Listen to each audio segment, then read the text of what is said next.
such a nice day. Whoa! Ah! Of course. Obviously. Faster! Push him, bump him, throw him off the rail! Thomas, one of us needs to stop! I can't! On! Well, okay.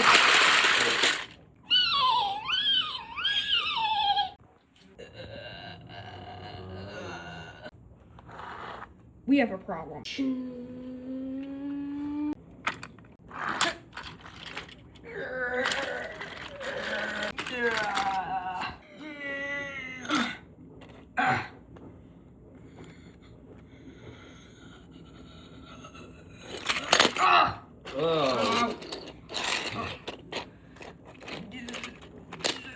Oh, that's better.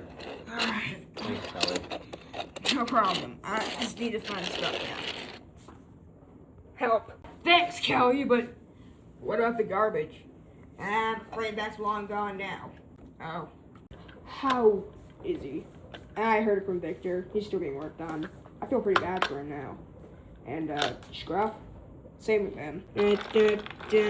Good evening, Percy and Toby. Oh, hello, sir. Hello, sir. Hey, Winston. Hey. Anyway, due to Thomas's accident, we're gonna need to take a spare from the mainland. Toby and Percy were aghast. Who is it, sir? Asked Toby. Oh, you guys will just see. Oh, crap berries. You just said you'll see. That's never a good sign. Percy bustled into the busy dockside the next day.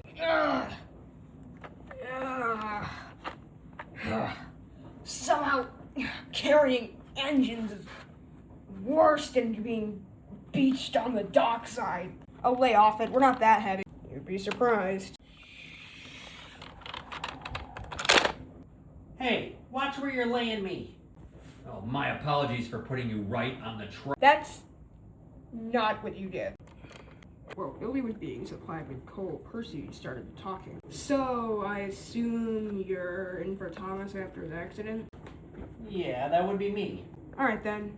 Well, we're glad for the help. Well, I am. Toby isn't here, and I'm sure he would, but yeah. Anyway, I think you have to do a passenger train first with his coaches. So, I think they're over in that yard. But when Billy arrived with the yard, it was pure chaos. Hey, watch our paint, we are antique! Lady, we're all old around here. Bill was in charge of the trucks, and Ben was in charge of the coaches, and Boca was there to make sure that they didn't do anything wrong. But that was a difficult job. Billy came up to talk to Ben. Hey, I think I meant to use those coaches. Oh, okay. Ben pulled up the coach. Don't do that ever again. No promises. Billy pulled the coaches well, but he was getting rather annoyed. Well, Annie and Clarabelle are faithful coaches. They can be quite naggy. And although Thomas is their friend and pulls them along a lot, he can agree on this. And Billy wasn't keen to this either. Slow down! There's a speed bump! The passengers won't like it! I know passengers don't like being tossed like peas in a pod. Well, Thomas found that out once when he was 30, but that's beside the point. And don't even think about doing that. Stop bossing me around. As the engine in charge, my decisions matter more than yours. You're just the coaches.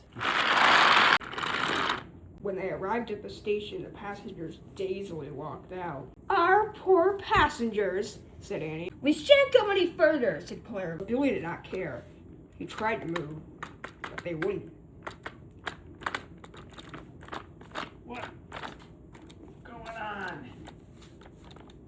Back there.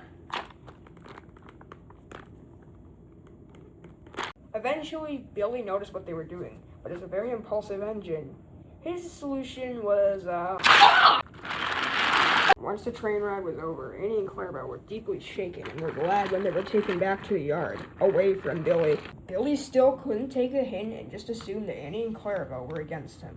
So he went on confidently. Billy's next job was at the Sodor Construction Company. The pack needed the logs to build a new station. Alfie came up to pick some of the logs.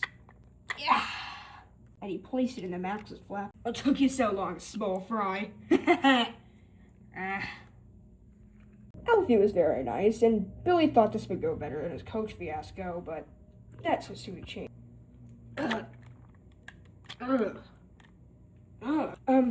Billy, if I may, I think these logs were supposed to be cut up at the sawmill before they were delivered to us. They didn't say that. Well, it's a common fact of life. Now, don't be too harsh, Byron. He just got here. Let me just...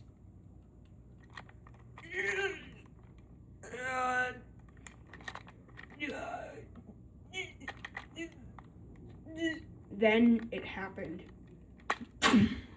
Oliver's running gear had completely jammed. Miss Jenny ran over. What happened here? Billy's logs were too big, and he basically fell over trying to pick one up. Don't throw me under the bus. It's true, though. Oh. Billy's were supposed to be taken to the sawmill, I believe. If you're not told that, then I guess this isn't technically your fault, but you might need to ask someone first. But Billy took this an entirely different way. Things finally came to a head when Billy saw how many people were waiting in line to get their logs cut up by Colin. All right, Murdoch, I believe you're next. Show me your train. It only took 30 minutes, but to Billy, it felt like hours. All right, Percy, I'm gonna get to work now. Billy was losing patience. If he had to wait for at least another minute, he was going to go livid. And to the most predictable thing ever, it did take more than a minute. Alright, that should be enough. But Billy had waited so long, he didn't even care about the wood anymore. He charged toward Percy's train. Alright, just to deliver this to Jack and Alfie. Huh? Billy threw himself and Percy right off the track. You foolish engine, groaned Percy. What on earth do you think you're doing? Billy didn't really have a good excuse, but he was trying to think of one. You guys were holding me up. That doesn't change the fact that you derailed me. Kelly was working as a spare crane for Victor at the steamworks right now, so he was unavailable, which meant that Percy and Billy had to wait a while.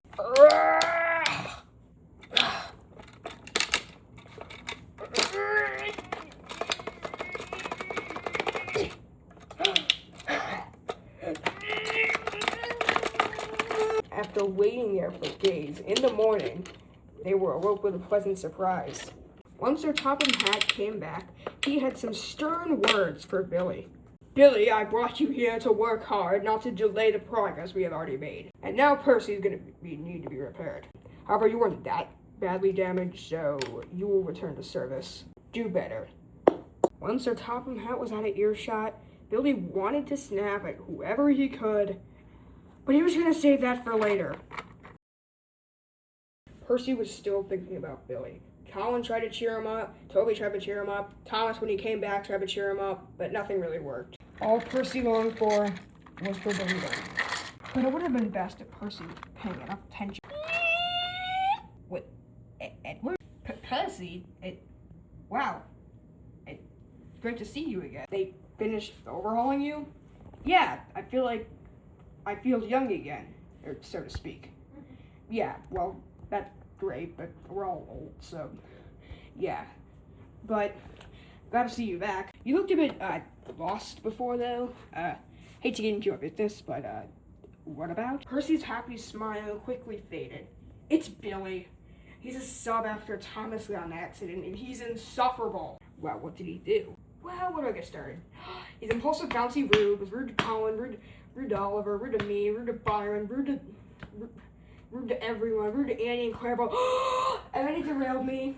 And then he bumped Annie and Clarabelle. And then he calls Oliver to topple over. Well, I think the best way you could deal with him is to just ignore him. If you don't talk to him, then you won't make him mad. And then he won't do anything stupid to you like you said he's been doing. Might actually work. Thanks, Edward. Billy's next assignment was at the barn, and he was in a really bad mood. Trevor the traction engine could see. Excuse me. Are you alright? I feel like everyone is either bossing me around, delaying me, or both. And it's not fair. They've been bossing you around? Aren't you new? They're probably just trying to show you how everything works. Not everyone on this island is perfect.